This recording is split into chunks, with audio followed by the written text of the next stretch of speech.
ಚಿಂದಿ ಉಡಾಯಿಸೋ ಖಾರ ಬಣ್ಣ ರುಚಿಯನ್ನು ನೀಡುತ್ತದೆ. ಆಚಿ ಮೆಣಸಿನ ಪುಡಿ ಚಿಂದಿ ಉಡಾಯಿಸೋ ಖಾರ ಬಣ್ಣ ರುಚಿ. ಚಿನ್ನಸ್ವಾಮಿ ಕ್ರೀಡಾಂಗಣದ ಬಳಿ ಕಾಲ್ತುಳಿತ ಪ್ರಕರಣಕ್ಕೆ ಸಂಬಂಧಪಟ್ಟಂತೆ ಈ ಭೀಕರ ಘಟನೆ ಬಗ್ಗೆ ಈಗ ಕೊನೆಗೂ ಪೊಲೀಸ್ ಇಲಾಖೆ ಎಚ್ಚೆತ್ತುಕೊಂಡಿದೆ. ಕಾಲ್ತುಳಿತ ಪ್ರಕರಣ ಬಗ್ಗೆ UDR ಬದಲು ಈಗ FIR ದಾಖಲು ಮಾಡಿಕೊಂಡಿದ್ದಾರೆ. ಯಾಕೆ FIR ದಾಖಲಾಗಲಿಲ್ಲ ಈ ಪ್ರಕರಣಕ್ಕೆ ಸಂಬಂಧಪಟ್ಟಂತೆ ಅನ್ನೋ ಪ್ರಶ್ನೆ ಎಲ್ಲರನ್ನ ಕಾಡ್ತಾ ಇತ್ತು. ಕೊನೆಗೂ ಪೊಲೀಸ್ ಅಧಿಕಾರಿಗಳು ಈ ಘಟನೆ ಬಗ್ಗೆ ಈಗ ಎಚ್ಚೆತ್ತುಕೊಂಡಿದ್ದಾರೆ. UDR ದಾಖಲು ಮಾಡೋ ಬದಲು FIR ದಾಖಲು ಮಾಡಿದ್ದಾರೆ. RCB ಫ್ರಾಂಚೈಸಿ ವಿರುದ್ಧ FIR ದಾಖಲು ಮಾಡಿದ್ದಾರೆ ಪೊಲೀಸ್ ಅಧಿಕಾರಿಗಳು. KSCA ಹಾಗೂ DNA ಮ್ಯಾನೇಜ್ಮೆಂಟ್ ವಿರುದ್ಧವೂ ಕೂಡ FIR ದಾಖಲಾಗಿದೆ. ಈವೆಂಟ್ ಮ್ಯಾನೇಜ್ಮೆಂಟ್ ಸಂಸ್ಥೆಯಾಗಿರುವಂತಹ DNA ವಿರುದ್ಧವೂ ಕೂಡ ಒಂದು ಪ್ರಕರಣ ದಾಖಲಾಗಿದೆ. ಕಬ್ಬನ್ ಪಾರ್ಕ್ ಪೊಲೀಸ್ ಠಾಣೆಯಲ್ಲಿ FIR ದಾಖಲು ಮಾಡಲಾಗಿದೆ. ಇನ್ನು ಸಾರ್ವಜನಿಕರಲ್ಲಿ ಸಹಜವಾಗಿ ಆಕ್ರೋಶ ಇತ್ತು. ಯಾವ ಕಾರಣಕ್ಕಾಗಿ FIR ದಾಖಲು ಮಾಡಲಿಲ್ಲ ಪೊಲೀಸ್ ಅಧಿಕಾರಿಗಳು, ಯಾವ ಕಾರಣಕ್ಕಾಗಿ ಈ ಒಂದು ವಿಚಾರಕ್ಕೆ ಸಂಬಂಧಪಟ್ಟಂತೆ ಎಚ್ಚೆತ್ತುಕೊಳ್ಳಿಲ್ಲ ಅಂತ ಪ್ರಶ್ನೆ ಕಾಡ್ತಾ ಇತ್ತು.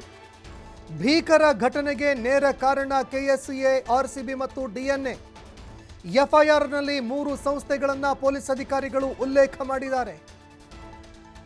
RCB A1 ಆರೋಪಿ, DNA ಮ್ಯಾನೇಜ್ಮೆಂಟ್ A2 ಆರೋಪಿ, ಅದೇ ರೀತಿಯಾಗಿ KSCA 3ನೇ ಆರೋಪಿ. ಇನ್ಸ್ಪೆಕ್ಟರ್ ಗಿರೀಶ್ ನೀಡಿದಂತಹ ದೂರಿನ ಅನ್ವಯ FIR ದಾಖಲಾಗಿದೆ. Cubbon park police inspector Girish ಅವರು ದೂರು ಕೊಟ್ಟಿದ್ದಾರೆ. ಚಿನ್ನಸ್ವಾಮಿ ಕ್ರೀಡಾಂಗಣದ ಒಟ್ಟು 9 ಗೇಟ್ಗಳಲ್ಲಿ ಕಾಲ್ತುಳಿತ ಆಗಿದೆ. 9 ಗೇಟ್ಗಳಲ್ಲಿ ಈ ರೀತಿಯಾದಂತಹ ಘಟನೆಗಳು ಸಂಭವಿಸಿದೆ. ಆದರೆ ಸರಿಯಾಗಿ ಮ್ಯಾನೇಜ್ಮೆಂಟು ಇದಕ್ಕೆ ಸಂಬಂಧಪಟ್ಟಂತೆ ಮ್ಯಾನೇಜ್ಮೆಂಟ್ ಮಾಡಲಿಲ್ಲ. ಇದರ ಜೊತೆಗೆ ಈ ಒಂದು ವಿಚಾರಕ್ಕೆ ಸಂಬಂಧಪಟ್ಟಂತೆ ಮುಂಚೆನೇ ಗೇಟ್ ಏನಾದರೂ ಓಪನ್ ಮಾಡಿದರೆ ಬಹುಶಃ ಯಾರ್ಯಾರು ಹೊರಗಡೆ ಬಂದಿದ್ರು ಆ ರಶ್ ಏನಿತ್ತು ಅದು ಕಡಿಮೆ ಆಗ್ತಾ ಇತ್ತೋ ಏನೋ. ಆದರೆ ಅದಕ್ಕೆ ಮುಂದಾಗಲಿಲ್ಲ. ಗೇಟ್ ಕ್ಲೋಸ್ ಮಾಡಿದ್ರು. ಎಷ್ಟು ಜನ ಸೇರ್ತಾರೋ ಸೇರಲಿ ಅಂತ ಒಳಗಡೆ ಕೂತ್ಕೊಂಡ್ರು. ಗೇಟ್ಗಳನ್ನು ತಳ್ಳಿ ಮತ್ತೆ ಕ್ಲೋಸ್ ಮಾಡಿದ್ರು.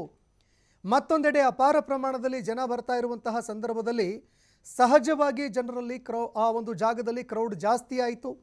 ಕಾಲ್ತುಳಿತಕ್ಕೆ ಇದು ಕಾರಣ ಆಗತ್ತೆ.